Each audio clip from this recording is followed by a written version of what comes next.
Las opciones y los futuros son dos instrumentos derivados. ¿Por qué se llaman derivados? Se llaman derivados porque su precio, su cotización, depende de la evolución del precio de un activo subyacente. Es decir, el precio de una opción o de un futuro depende del precio de otra cosa. Esa otra cosa puede ser una acción, una canasta de acciones, un índice de acciones como el IBEX 35 o el Dow Jones, bonos, materias primas, de todo. Ahora, esto que te voy a contar a continuación es lo básico para que sepas de qué se trata. Es decir, no es ni siquiera el ABC, es como mucho la A nada más. Porque son temas muy complejos que además para dominarlos es necesario tener un alto nivel de matemáticas incluso. Pero insisto, es necesario tener una noción porque los contratos de opciones y futuros están presentes en casi te diría en nuestro día a día, porque incluso fondos de inversión en los que uno invierte con total normalidad, muchas veces hacen uso de opciones y futuros como parte de su estrategia.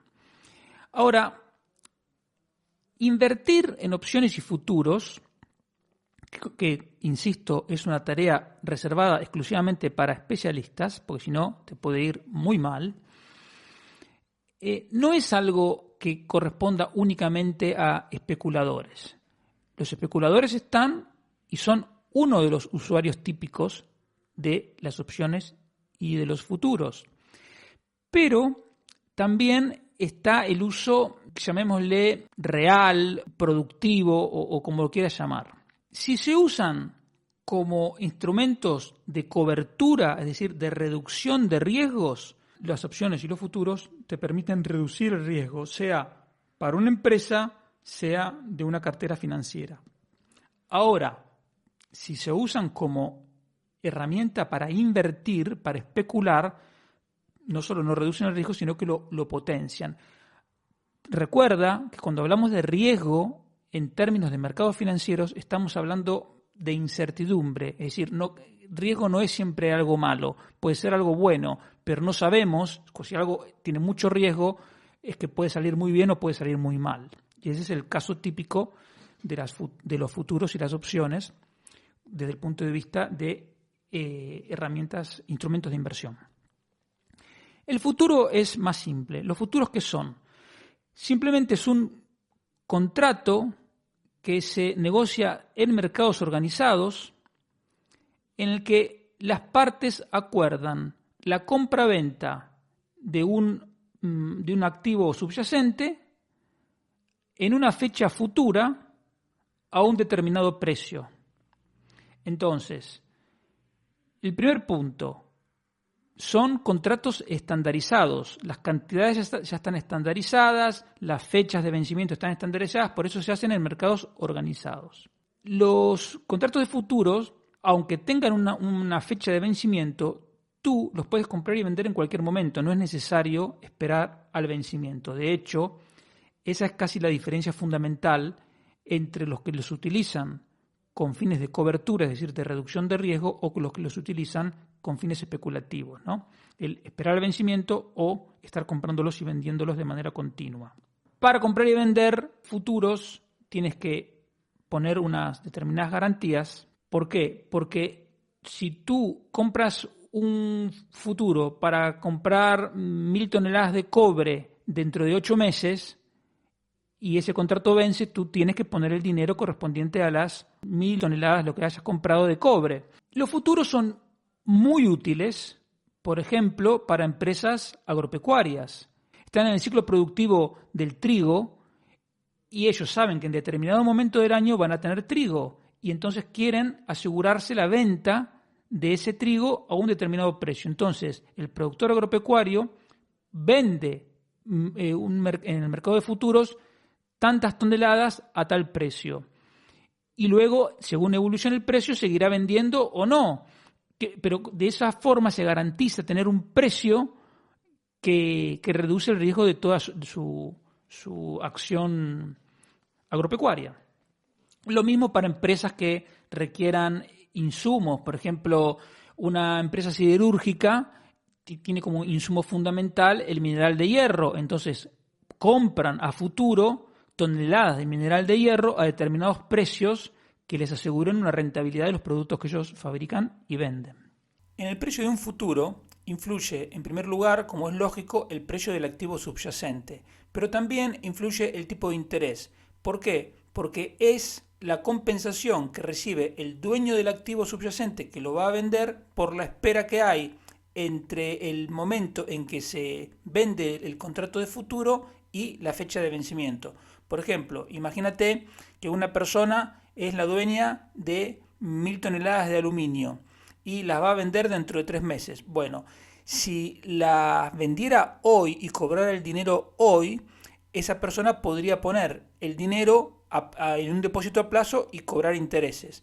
Como en un contrato de futuros va a cobrar el dinero dentro de 3 meses, el que compra el contrato de futuros tiene que compensar al vendedor por esa espera. Entonces, por eso en el contrato de futuros influye entonces no solo el precio del activo subyacente, en este ejemplo el aluminio, sino también el tipo de interés, que suele ser un tipo de interés libre de riesgo. Podría ser, por ejemplo, el Euribor o el tipo de interés del bono del Tesoro de Estados Unidos, etc.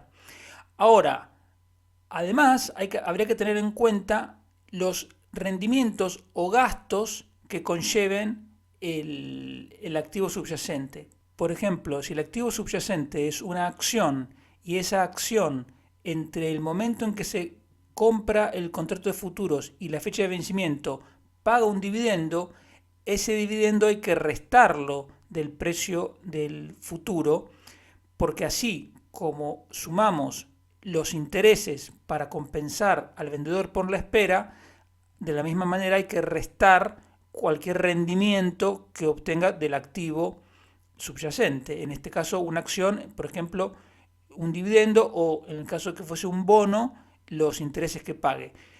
Pero si en lugar de rendimiento el activo subyacente genera un coste, imaginemos el coste de almacenar 1000 toneladas de trigo, ese coste habría que añadirlo también al precio del futuro. Y además, en el caso tanto del dividendo como del eventual gasto, hay que a su vez corregirlos por el tipo de interés que va desde la fecha en que el dueño del activo, es decir, el vendedor del contrato de futuros, cobra el dividendo o los intereses del bono hasta la fecha de vencimiento. El caso de las opciones es un poco más complicado, porque para empezar también hay una operación, también hay un plazo, pero no necesariamente hay una obligación. Cuando tú compras el futuro, tú te estás obligando a comprar tal material y si vendes el futuro, a vender tal subyacente a determinado precio tal día. O sea, del futuro surgen obligaciones a comprar y a vender. En la opción no. En la opción, el que compra la opción, como su nombre lo indica, tiene una opción, tiene un derecho a comprar o a vender. El que tiene la obligación es el que vende la opción, porque se ha comprometido a venderla y lo tendrá que vender o comprar, según cuál sea la opción que haya vendido, según el que la haya comprado quiera o no quiera ejercer su derecho a comprar o a vender. Sé que parece un poco un trabalenguas, pero imagínate, si es un trabalenguas, explicar lo básico, la complejidad que tiene este tema. Tú puedes comprar una opción que te da derecho a comprar algo a un precio futuro, ya convenido de antemano. O puedes comprar una opción a vender algo. Por ejemplo, yo creo que la acción de Apple va a subir. Entonces, pago una prima para poder comprar dentro de 3 meses una acción de Apple a 130. Eso yo lo hago si pienso que la acción de Apple va a subir. Entonces, una vez llegado el momento, llegado el vencimiento, si la acción de Apple vale 140, por ejemplo, a mí me va a interesar ejercer mi derecho, porque tengo derecho a comprar acciones de Apple a 130 cuando en el mercado ya valen 140. Entonces, ¿yo qué hago? Le digo al que me vendió la opción, pues ejerzo. Entonces, pago las acciones a 130 y si no tengo el dinero no importa porque en el mismo momento las vendo a 140 y me hice con la diferencia. El vendedor, en cambio, el vendedor de la opción sí está obligado, aunque sea una operación ruinosa para el vendedor, como yo le había comprado la opción para comprar y él me la había vendido, él no tiene más alternativa que venderme esas acciones a 130, a pesar de que en el mercado las podría haber vendido a 140. Entonces, hay una diferencia entre el precio de ejercicio, que en inglés le llaman strike, y el precio de mercado. Según sea la diferencia entre el precio de ejercicio, es decir, el precio que se pactó, y el precio de mercado, y dependiendo si es una opción de compra o de venta, le va a interesar al dueño de la opción ejercerla o no ejercerla. Tú compras para tener la opción, se llama prima, tú pagas una prima, es como si fuese la prima de un seguro. Y lo que se compra y se vende en realidad es la prima, porque tú también, pues yo compro la opción, pago la prima y luego si quiero la vendo, porque tú imagínate que compras una opción para comprar acciones de Apple a 130, luego la acción de Apple está a 150. Entonces, la prima que pagaste se va a ver disparado, entonces a lo mejor no te interesa esperar hasta el vencimiento, sino que simplemente vendes antes del vencimiento esa opción y ya te hiciste una diferencia muy grande.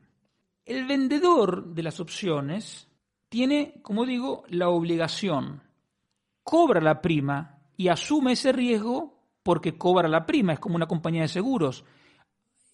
Aceptan el riesgo de pagarte, de indemnizarte si tú tienes el siniestro asegurado, pero están cobrando una prima. Esa ganancia es segura en el sentido de que la prima la cobran pase lo que pase. Como te vengo diciendo, hay dos tipos principales de opciones. Las opciones de compra, que se llaman call en inglés, y las opciones de venta, que se llaman put en inglés. Una vez más, el que compra una opción de compra tiene el derecho a comprar o no.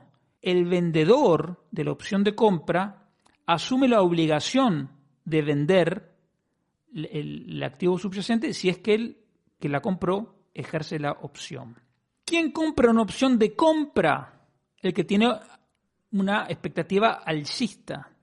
Si yo creo que las acciones de Apple van a subir, en vez de comprarme las acciones directamente, puedo comprar la opción de compra. Si me sale bien, multiplico la prima, y si me sale mal, solamente perdí la prima.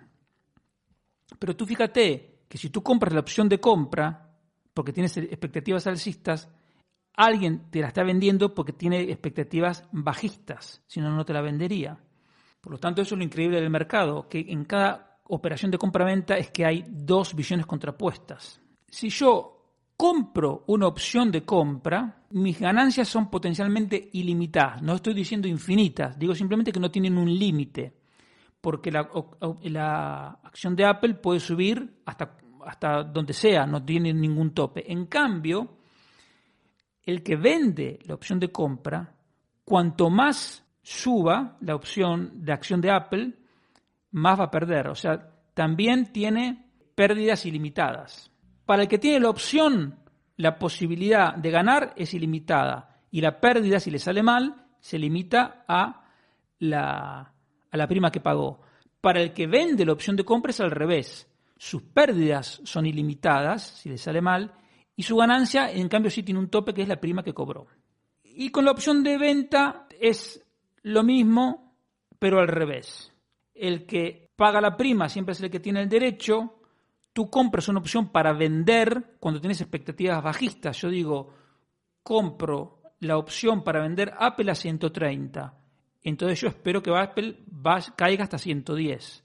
Si tengo razón, ese día vendo las acciones de Apple las vendo a 130 y si quiero las recompro a 110. Y en cambio, para el que vende la opción de venta, es lo mismo que te dije antes, pero al revés. Su ganancia se limita a la prima que cobra, pero si le sale mal su expectativa, que en este caso sería alcista, sus pérdidas pueden ser también sin techo. En definitiva, de esto lo que te queda es que siempre el comprador de una opción, sea de compra o sea de venta, está en una posición mucho más cómoda porque tiene un derecho que puede ejercer o no y su pérdida se limita a la prima. En cambio, el vendedor, aunque cobra la prima, está en una situación mucho más delicada porque puede tener pérdidas ilimitadas. Después hay un detalle relativamente menor, que hay dos tipos de opciones, más allá de que sean call o put, o sea, más allá de que sean opciones de compra o de venta. Las opciones pueden ser europeas, que son las opciones que solo se pueden ejercer en la fecha de vencimiento. O sea, esta fecha, por ejemplo, esta opción, la fecha de vencimiento es el 30 de junio, bueno, solo se puede ejercer el 30 de junio. En cambio, las opciones americanas se pueden ejercer en cualquier momento desde el momento que uno la compra hasta la fecha de vencimiento.